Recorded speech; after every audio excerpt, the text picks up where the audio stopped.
Well, Pat Olson with you as we continue our post-game coverage from inside Jenny Craig Pavilion. The Dons victorious 78-62 as we're joined now by USF Dons head coach Todd Golden. Coach, very efficient ball game. San Diego gave you a battle. They hung around for an awful long time, but you guys had a very strong finish here today coming down the stretch. Nice ball game off the bench by Rishwain. Quality minutes from Patrick Tappe. Your thoughts on a 16-point road victory? I'm just super happy. You know, these are so hard, to win. And conference play, senior day for the Toreros, last game for a couple of these guys over there, we knew it was going to be a really big challenge. We're the only team in the league that's playing 3 games this week besides Pacific.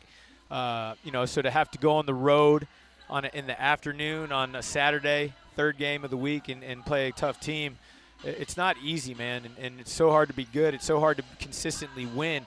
I'm just really proud of our effort, the way we got tight late a little bit.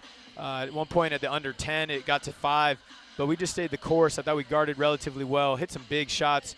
Julian was fantastic again. He's had a monster week. Thought Pat Tappe played his best game as a Don today. He was all over the place on the glass and finishing around the rim, hit a huge 3 in the second half. That really, really helped our cause. And, guys like Khalil. How about Khalil Shabazz playing with a broken nose today? And really didn't seem like he had anything wrong with him. You guys just an absolute monster. Yalian in a tough situation coming back here playing was good. And Jamari didn't shoot it great, but my gosh, how much does he impact winning? 14 points, 7 rebounds, 6 assists, 3 steals, 2 blocks. Yeah, expand a bit on Shabazz. You referenced it a little bit. He's playing with a broken nose. He's got the plastic face guard mask going. But it didn't faze him at all. He shot the ball well. I thought he played a heck of a game for you. It was awesome. I told the team in the locker room, when that type of thing happens, you would expect him to probably be done for the season. Yeah. Right? You break your nose, the second to last game of the regular season, gash, that had to get stitched up. No problem for him. He just gets a mask, practices yesterday, comes back out today, plays fantastic. He's an incredibly tough kid. It's what makes him who he is, and it's why he's such a good player. Expand on Tappe. You did touch on him a bit. He was awesome here today in 25 minutes, making outside shots, going inside, defending, and what was really kind of a battle of a ball game here on the road. No, he had 15 points on 7 shots, made both free throws, hit a huge 3 in the second half, cleaned up the offensive glass, did an awesome job individually, one-on-one defensively on the other side of the floor. He was everywhere today. He was our best front court player today. It wasn't close, and that's saying a lot because Yalian's obviously really good. So, but you need individual performances like that on the road to beat a team like San Diego, who I thought played pretty well today. You mentioned you need those performances on the road. Just another road win for your team. You guys have become a really good road team this year. No, we really are. It's another 16-point win on the road, another 16-point conference win on the road, 8-2 now overall, I think, on the road.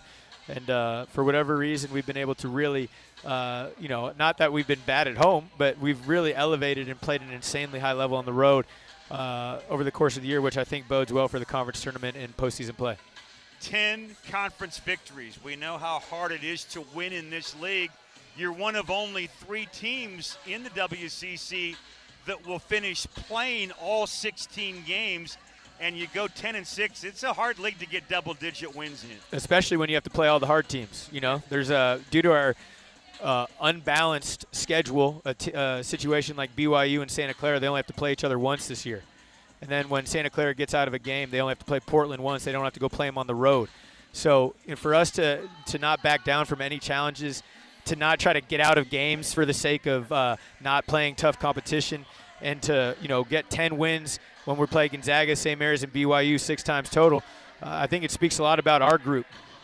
23 wins overall, something to really be proud about as you've gone through 31 ball games and still got to feel really good about where your team lines up for postseason play. Yeah, we're an NCAA tournament team. If we're not a lock, then I don't understand the system. We're 25th in Ken Palm going into the day. We're 29th in the net.